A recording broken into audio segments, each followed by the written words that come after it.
자, 오다 가다 북카페 저소득층 시장을 공략하라 제2부 시간입니다. 예. 와. 잘 지내셨죠? 와. 아, 좋습니다. 에너지 많습니다. 파이팅. 네. 아, 쏴.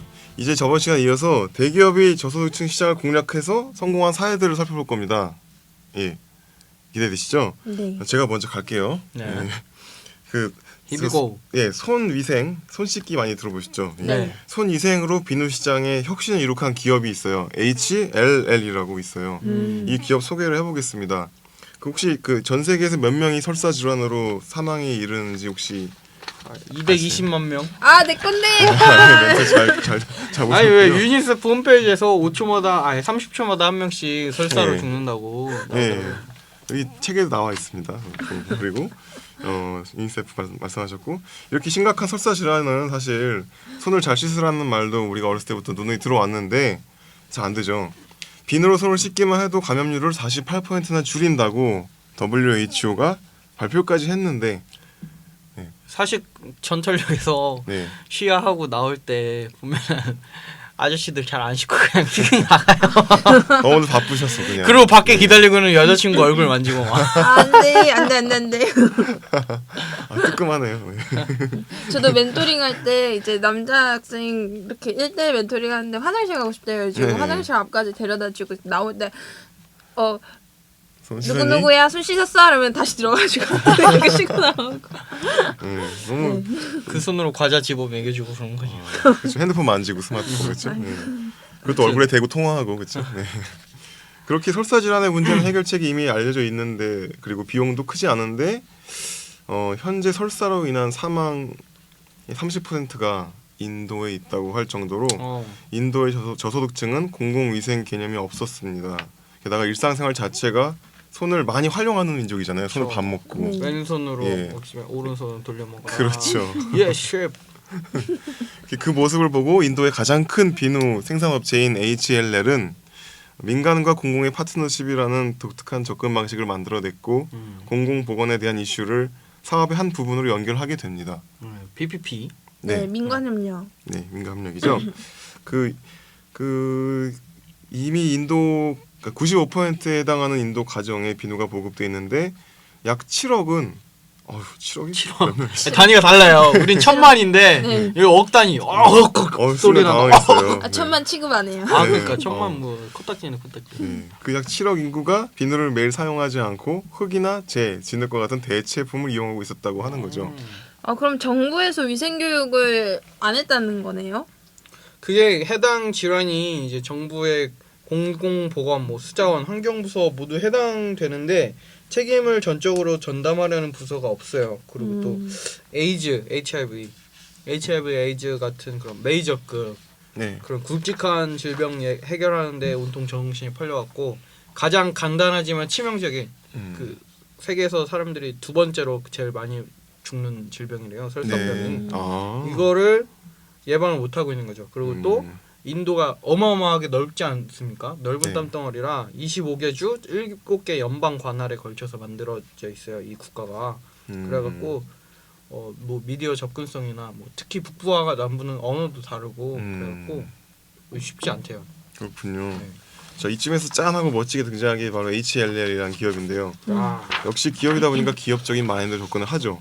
만일 사람들이 비누로 더 자주 손을 씻기 시작한다면 비누 소비는 당연히 증가할 것이고 시장 크기도 크게 영향을 주겠지.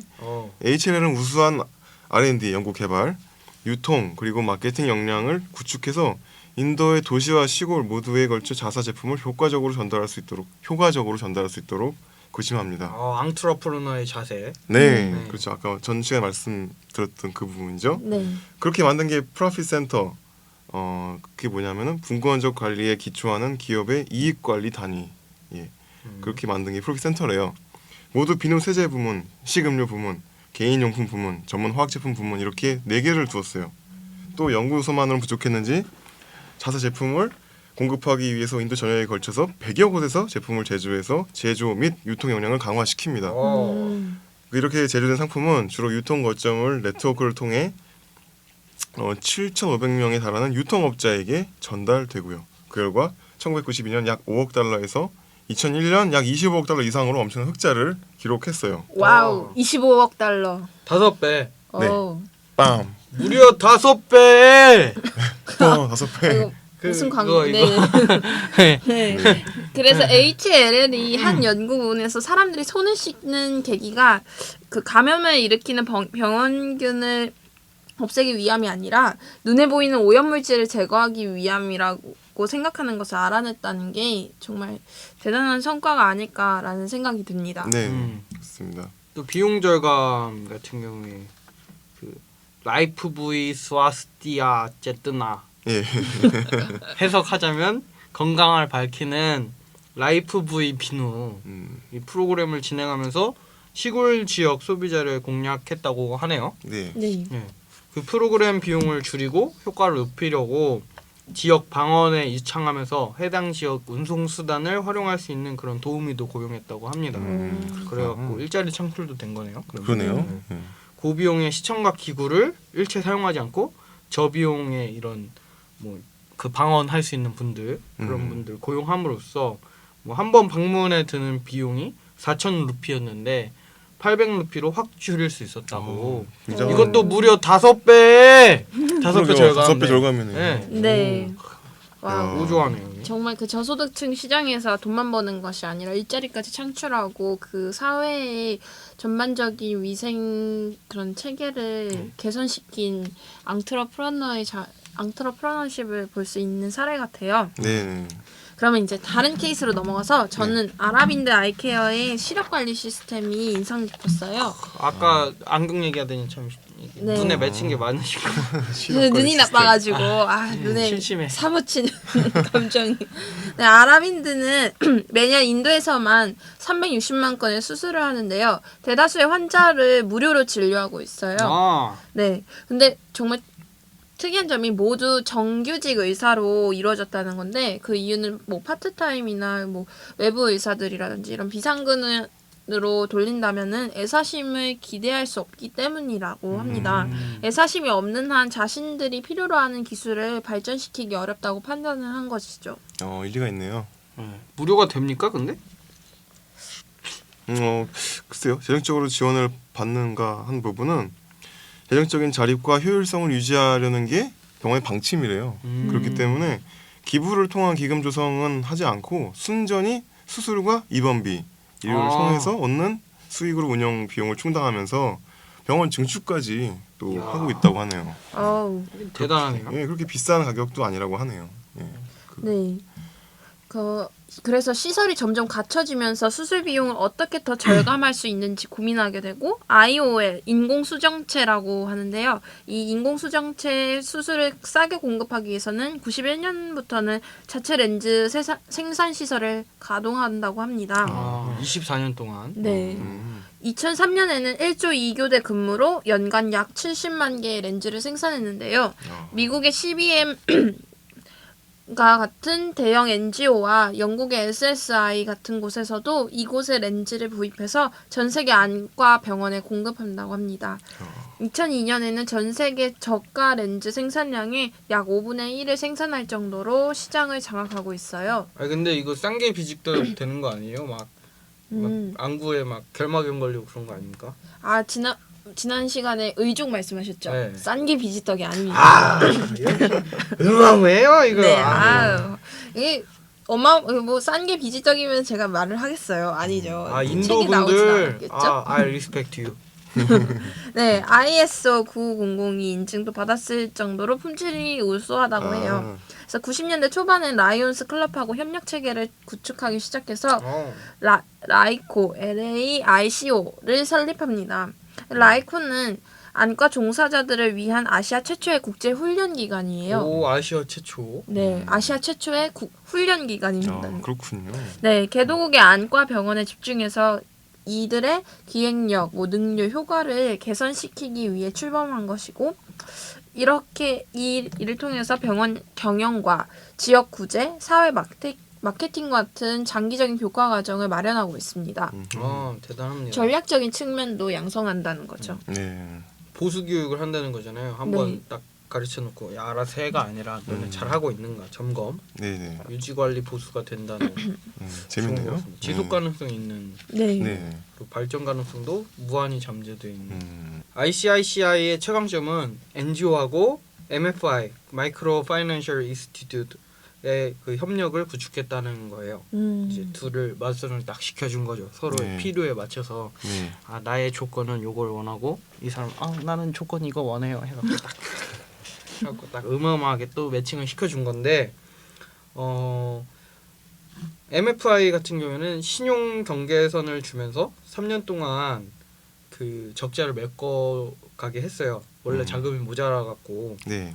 그 적자를 메워가면서 상환도 철저히 하게 하고 음. 그러면서 이제 MFI와 협력을 딱 안정화시켰고 또 지방의 NGO들하고 연결해갖고 빠른 시간 내에 지점하고 은행 출장소를 설치했고 그래서 이를 통해서 계획하고 비용 절감을 모두 실현할 수 있었고요. 네. 또 지방에 있는 그 개척 은행인 마두라 은행을 합병을 했어요. 그래갖고 시골 지역에서의 저축과 대출의 범위를 아주 높은 수준까지 끌어올릴 수 있었다고 해요. 굉장히 잘했네요. 네.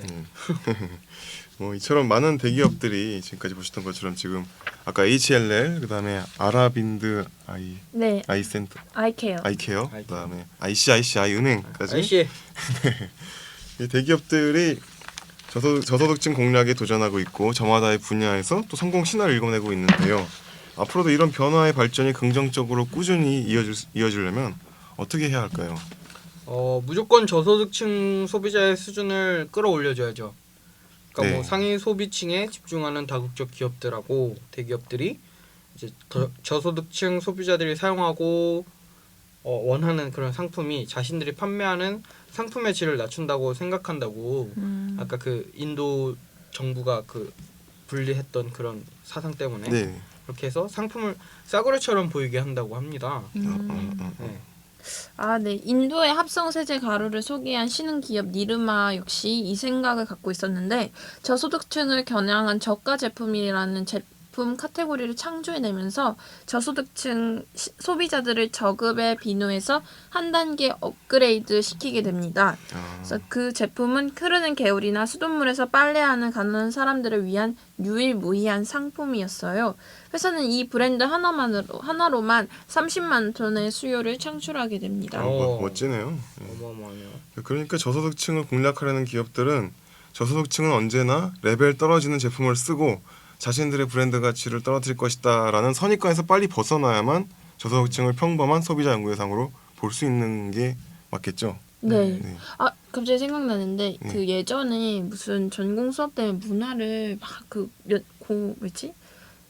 조사한 적이 있었는데 이태리의 그런 네. 명품 브랜드에 대한 주제였어요. 그래가지고 막 조사를 하는데 명품 브랜드마다 그런 젊은 층 아니면은 좀 돈이 그렇게 많지 않은 물론 비싸긴 하지만 그렇다고 해서 정말 그 몇천만 원의 명품 제품을 살 수 없는 소비자층을 타겟으로 한 브랜드들이 있더라고요. 거기서 파생된 브랜드들이 있더라고요. 근데 그 브랜드에 대해서 이제 저렴한 이미지라는 브랜드의 이미지 타격을 줄 것이다라는 얘기를 많이 받았는데 오히려 그게 활성화돼가지고 그 본사를 먹여 살리는 격이 됐다고 합니다. 그래서 그런 선입견을 깨고 도전하는 것도 하나의 방법이 아닐까라는 생각을 했어요. 네, 좋은 지적이십니다. 근데 또 중요한 것 중에 하나가 이런 소비자들에 대한 인식 변화기도 하지만 또 기업들의 투명성, 그렇죠. 네, 투명성을 통해서 감시하고 평가하는 그런 것도 굉장히 중요한 것 중에 하나인 것 같아요. 네. 그러니까 저소득층 시장에서 민간 부분의 관여가 사회 변화에 심각한 영향을 미칠 수 있다면 이 방금 말씀하신 기업 감시와 평가에 대한 부분이 필요하겠죠. 네. 다행히 감시와 평가는 빠르게 발전하고 있습니다. 무선 통신이나 텔레비전과 같은 미디어들을 잘 쓰는 세대이기 때문에 어떤 조직도 그들의 지위를 오랫동안 남용하는 것을 불가능하게 만들고 있어요. 특히 시민사회 단체들이 가만히 있지 않겠죠. 가장 중요한 방어막은 이제 정보에 밝고 조직화된 적극적인 소비자층인데요. 저소득층 소비자들이 점진적인 변화야말로 궁극적으로는 진정한 부패를 막는 현명한 길이 아닐까 싶습니다. 네, 보다 거시적인 차원에서는 국가적 거래 관리 역량인 TGC, Transaction Governance Capacity를 활성화해야 한다고 생각합니다. TGC는 경제적 거래 과정에서의 투명성을 보장해주고 상업 계약을 시행하는 사회의 역량입니다. 그래서 모든 저소득 국가가 빈약한 법 체계를 가지고 있는 것은 아니에요. 몇몇 국가는 단지 법을 실행하는 능력이 결핍되어 있는 건데, 집행 능력. 네, 집행 능력이라 하죠.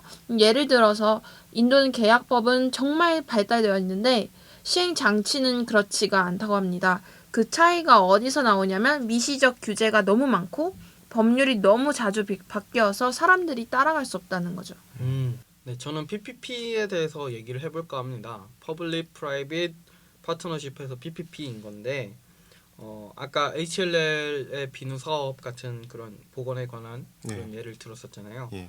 민간 기업하고 공공보건 기관 간의 그런 성공적인 파트너십 개발이 앞으로도 굉장히 중요해질 것 같고 이미 중요해서 우리나라에서도 많이 시행하고 있는데 약간 우리나라에서는 거꾸로 되지 않았나 그런 생각이 좀 듭니다. 보통의 경우에는 기업체에서 자본을 투자하고 그 공공에서 이제 뭐 집행이나 이런 뭐 시민들의 참여를 유도해내고 이런 역할을 좀 해주는 그런 식인데 우리나라 같은 경우에는 정부에서 돈을 민간 측에 아웃소싱 하듯이 뿌려주면은 민간에서 그걸로 시민 참여를 이끌어내고 이제 행정적인 집행 이런 걸 한다든가 그런 식으로 하는데 이게 살짝 다시 원래대로 좀 됐으면 좋겠고 무튼 여기 HLL 사례와 같이 약간 민간 기관이 행동 변화와 뭐 저가 제품을 제공하는 이런 부분에 그 역할을 맡고 공공기관이 소비자에게 접근할 수 있는 통로, 뭐 메시지 전달이라든가 그런 제품 전파 확대를 위한 그런 채널을 제공하는 약간 서로 다르지만 역할 분담이 잘 돼 있는 업무 분야이 잘 돼 있는 이런 식으로 협력이 이루어진다면 좋을 것 같고요.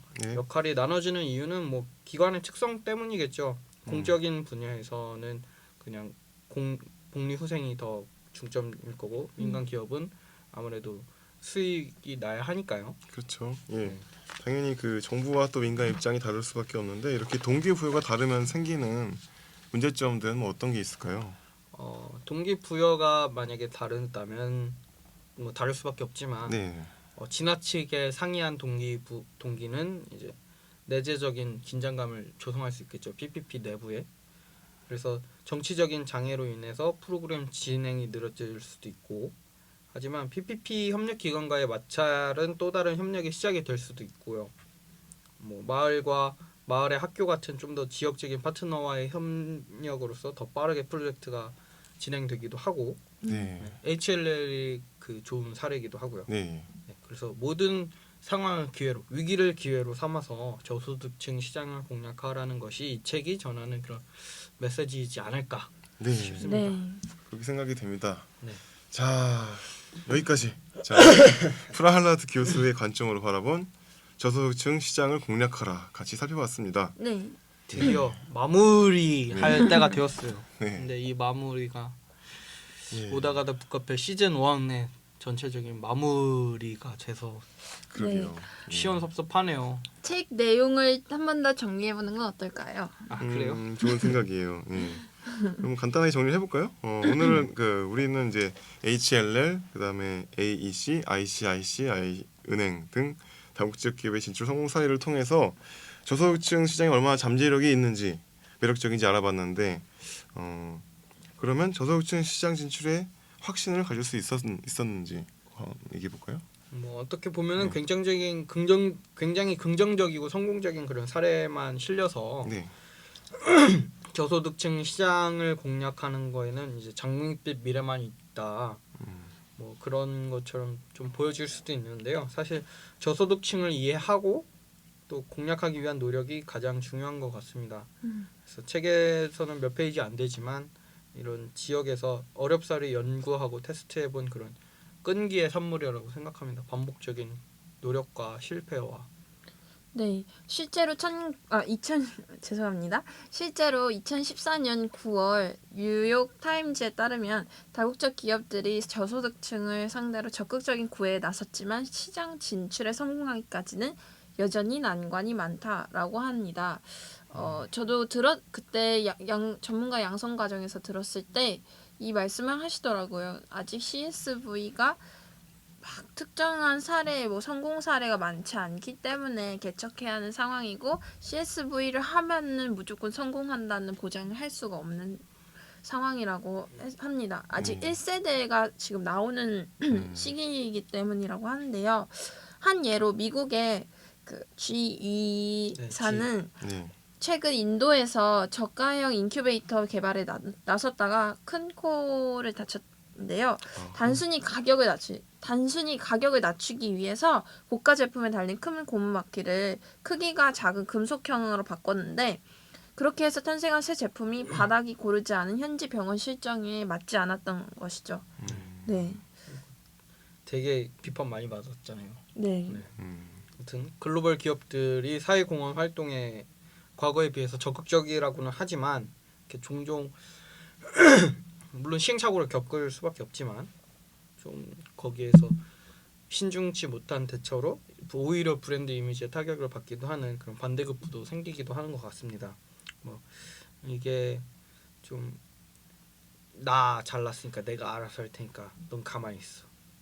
뭐 이런 그런 오빠가 다 해줄게 이런 식으로 나서지 않고 요즘 들어서 우리 같이 한번 잘 해봅시다 하면서 시민사회에 이렇게 손을 내미는 그런 이유가 아닐런지 모르겠습니다. 그래서 오랫동안 지역을 꿰뚫고 있는 그런 시민단체 그리고 그 지방 공공기관만큼 현지인들의 정서와 문화, 전통 이런 걸 잘 파악하고 있는 곳이 없기 때문이죠. 네, 전 세계에 퍼져 있는 불평등을 제거하기 위한 변화, 그 사회적 변화를 이루기 위해서는 갈 길이 정말 먼 것 같아요. 그래서 하지만 책의 내용처럼 민간 부분도 같이 팔을 걷고 그 경계를 허물어서 동참한다면은 앞으로의 그 변화가 무궁무진하지 않을까. 그리고 좀 더 저소득층이 스마트한 소비자로 거듭나지 않을까라는 기대를 가질 수 있습니다. 네, 여기까지 저소득층 시장을 공략하라 함께 요약해봤고요. 정말 달려온 것 같아요. 네. 숨 차시죠? 여기서 우리 북카페 시청자 여러분들께 섭섭한 소식 말씀드리면 제 옆에 있는 지금까지 동고동락했던 우리 북카페 창단 동기 바리스타 혜원 씨가 이번 적정기술 2탄 저소득층 시장 공략하라 책을 마지막으로 떠나게 되었어요. 네. She's gone out of my life. 저희가 뭐 유심히 들으셨겠지만 저희 목소리가 좀 먹먹했어요. 오늘 좀 잠기고 네. 그랬는데 보시는 분들은 몇 회 안 되겠지만 저희는 지금 반년 넘게 같이 왔거든요. 저희도 한 시즌을 찍었기 때문에 굉장히 정이 많이 들었는데 어쨌든 뭐 쿨하게 뭐 우주로 떠나는 거 아니까 인터스텔라 아니니까 언젠가 볼 거예요. 혜원 씨 이제 북카페 진행한 소감 그리고 앞으로 뭐 인생 계획을 할까요? 뭐 간단하게. 네, 인생 계획은 일단 정말 좋은 기회였던 것 같아요. 저는 아직 학부생이고 배울 것도 많고 다른 그 경험이 많으신 실무자분들이나 연구자분들의 교육을 듣는 입장이잖아요. 그래 정말 프로페셔널하지도 않고 아마추어 입장에서 이런 다양한 책을 읽고 공부할 수 있다는 그 기회만으로도 정말 감사한 시간이었어요. 그리고 감히 내가 이 자리에 앉아서 이렇게 얘기를 할 수 있을까라는 생각도 들을 때도 있었는데 그럼에도 불구하고 이렇게 두 분이 잘 이끌어 주셔가지고 이제 여기까지 올 수 있었던 것 같습니다. 끝까지 겸손. 그러게요. 네, 감사합니다. 너무 겸손하세요. 인간미가 없어요, 인간미. 좀 자뻑 좀 하시고 그래야 돼. 그러니까요. 완전 초엘리스인데. 학부생인데 요 정도면 잘했지. 뭐 이런 것도 한번 해볼 법도 한데. 그러면 언제 다시 오시나요? 저는 글쎄요. 앞으로 이제 저도 아직 학부생이고 나이도 어리잖아요. 그래서 공부도 더 필요하고 정말 제가 앞으로 무엇을 하면서 살아갈지 김수환 추기경의 책 중에 이런 책이 있더라고요. 무엇이 될까보다 어떻게 살까를 꿈꿔라 이런 책이 있는데 지금까지 무엇이 될까를 먼저 생각했던 것 같아요. 그러다 보니까 자꾸 집착하게 되고 그 분야의 깃발을 언젠가 꼭 꽂을 것이라는 그 욕심을 부리게 되고 이랬는데 그 마음을 바꿔서 생각을 전환한 거죠. 이제 어떻게 살까를 고민하게 되니까 깃발을 꽂기보다는 정말 내가 관심이 많고 행복한 일을 해야겠다는 생각이 들었어요. 그래서 인생 계획이라는 건 항상 무계획의 계획이라고 제 흘러가는 대로 잘 되겠죠. 그리고 언젠가 불러주실 거죠. 네, 제가 언제든지. 네, 제가 감사합니다. 감히 김수환 추기경님의 말씀에 첨언을 해도 될지 모르겠지만 그 가톨릭 신자들한테 지탄받는 거 아닌지 모르겠어요. 왜 살까도 한번 생각해보는 것도 괜찮을 것 같아요. 네, 네. 어떻게 살까도 좋지만 왜 살까? 내 삶의 목적은 무엇인가? 행복인가? 뭔가 뭐 그런 사랑인가? 네. 그런 것도 한번 생각해보면 제가 너무 주제넘게 아니, 아니, 아니. 저 좋은 지적이세요. 간디의 아우라가 아, 그려졌어. 간디 간디 형님, 작살 간디 형님. 간디 작사님 네. 왜 살까? 왜 살까? 그 우리 동료 씨 제가 듣기로는 북카페 참여하게 된 계기가 혜원 씨 덕분이었다고 하는데 네, 사실인가요? 원래 2012년도, 13년도 그때 동아리를 같이 했었어요. 지구촌 대학생연합회라는 동아리를 같이 했었고 그걸 계기로 알게 됐었는데 저는 얼마 전까지 제가 따로 일을 벌리고 있었는데 이제 혜원이가 이런 게 있는데 같이 할래요? 해갖고 혜원 씨가 그래서 왔는데 혜원 씨는 이제 공부하러 떠나고 승모 선배님은 신혼여행 떠나고 저만 혼자 여기 나 혼자 밥을 먹고 나 혼자 TV를 보고 오늘도 나 혼자 이렇게 혼자 남았네요. 하지만 시즌 2에 혜원이보다 예쁜 게스트를 초대해서 네, 여기 가운데 시스타 같은 게스트 한번 앉혀놓고 네. 같이 섭외 잘 알아보겠습니다. 빨리 가세요. 사모님. 사모님이 가만히 다 있으셔. 찍혔다 다 찍혔다. 형수님 이거 안 볼 거예요. 이제 모니터 하시겠다. 하지 마세요. 네. 그 동료 씨 또 솔로 있잖아요. 또 솔로 방송. 네. 예. 깐톡깐톡. 네. 깐톡깐톡 많이 와주세요. 많이 기대해 주십시오. 깐톡깐톡이라고 또 시원하게 칼칼한 방송 준비하고 있으니까 예, 아주 속 시원한 방송이 또 있으니까 기대 많이 해주시고요. 각자 북카페를 통해서 어쨌든 한 반년을 같이 달려왔는데 어떤 북카페에서 통해 우리가 배운 게 있을까요? 그리고 또 앞으로 북카페가 나갔으면 하는 방향 스텝으로서 한 말씀 해주는 걸로 정리를 하면 좋을 것 같아요. 예. 저부터 말씀드리면은 저는 북카페 하면서 그러니까 제가 이제 지금 그 예전에 하고 좀 다른 일을 좀 하고 있잖아요. 지금 저는 문화예술 콘텐츠 기획적 일을 하고 있는데 사실 제가 계속 국제개발협력에 대한 부분을 놓고 싶지가 않았어요. 그래서 북카페를 통해서 계속 공부할 수가 있고 그걸 통해서 또 후배 두 분 만나가지고 정말 허심탄회하게 이런 개발협력에 대해서 얘기하고 생각 나눌 수 있어서 너무 좋았던 것 같아요. 네. 저는 그게 가장 좋았던 것 같습니다. 네. 저는 아까 앞서 또 말씀드린 것과 첨언해서 첨언해서 정말 곳에 많은 현장의 실무자분들도 정말 열심히 그 현장에서 얼마나 힘드시겠어요. 일하시고 계시고 또 한국에서는 또 이제 많은 분들이 공부하고 연구하고 활동하고 계시는데 정말 그 고생을 알기 때문에 감히 이거 잘못됐다 잘했다 이렇게 평가하기 어려운 것 같아요. 그럼에도 불구하고 모든 지금 함께 이 국제개발협력 개발 원조를 고민하고 꿈꾸는 사람들 그리고 함께 활동하는 분들 모두 공감하는 거는 이제 다 같이 행복한 미래를 가져오는 거 지속 가능한 발전을 가져오는 것이 공통으로 공감하는 것이 아닐까라는 생각이 들어요. 그래서 정말 이제 막 관심을 가지신 분들한테 추천해주고 싶은 게 이 오다가다 북카페라고 하고 싶습니다. 그럼요. 예. 되게 우리가 심혈을 기울여 달려왔잖아요. 앞에 저기 네. 감독님도 계시지만 그랬죠. 감독님 맨날 몇 시간씩 서 계시고 이 더운데. 맞아. 예. 아. 허리 아프게 이거 맨날 진짜. 이렇게 감독님도 고생 많으셨네요. 저는 이제 그냥 단순히 가슴으로 느끼고 그동안 캠페인이나 뭐 축제, 뭐 컨퍼런스, 포럼 이런 거 기획을 많이까지는 아니고 그냥 조금 했었었는데 그동안 좀 난도증이랄까요? 책을 잘 안 읽어버릇했는데 다시 한번 제가 가슴으로 느꼈던 거를 머리로 이해해보는 그런 아주 귀중한 시간이었던 것 같고요.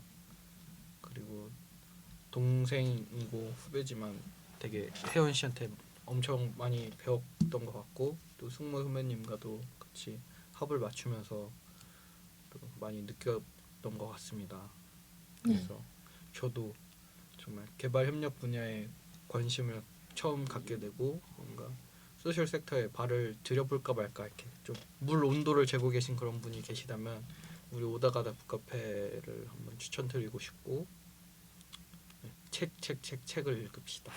네. 수고 많으셨습니다. 네네. 네. 수고 많으셨습니다. 진짜 두 분 바리스타라고 우리가 했는데 사실 커피를 별로 안 드시잖아요. 네, 저는 아예 커피를 안 마시고 이 친구 커피를 잘 마시지 않는데 네. 그 내용은 제가 왜 커피를 마시지 않는지 궁금하시다면 1회를 봐주세요. 네 깐톡 1회 갑니다. 깐톡에서 밝혀보도록 하겠고요. 네. 두 분 다 진짜 수고 많으셨고 시즌 2는 어쨌든 같이 가는 걸로. 그리고 혜원 씨는 시즌 2에 깜짝 게스트로라도 네, 좀 한번. 출연해 주시는 걸로. 네. 네, 불러주시면 감사합니다. 그러면 어떻게 마무리를 지을까요? 네. 예. 인간의 행복한 권리를 찾는 그날까지 오다가다 북카페는 계속됩니다. 시즌 2에서 또 만나요. 제발.